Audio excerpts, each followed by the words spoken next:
ज़बूर number 3। Dawood का मज़मूर जब वो अपने बेटे अबीसलोम के सामने से भागा। ऐ खुदावन, मेरे सताने वाले कितने बढ़ गए, और जो मेरे खिलाफ उठते हैं बहुत हैं। बहुत से मेरी जान के बारे में कहते हैं कि खुदा की तरफ से उसकी कुमक ना होगी। लेकिन तू ऐ खुदावन हर तरफ मेरी सिपर है, मेरा फ़ख्र और सरफराज करने वाला। मैं बुलंद आवाज़ से खुदावन के हुजूर फरियाद करता हूँ, और वो अपने कोहे मुक़द्दस पर से मुझे जवाब देता है।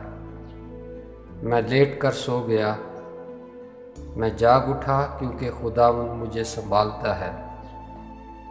मैं उन 10,000 आदमियों से नहीं डरने का जो गिरदा गिर्द मेरे खिलाफ सफ बस्ता हैं। उठ ऐ खुदावन, ऐ मेरे खुदा, मुझे बचा ले, क्योंकि तूने मेरे सब दुश्मनों को जबड़े पर मारा है। तूने शरीरों के दांत तोड़ डाले हैं। नजात खुदावन की तरफ से है। तेरे लोगों पर तेरी बरकत हो।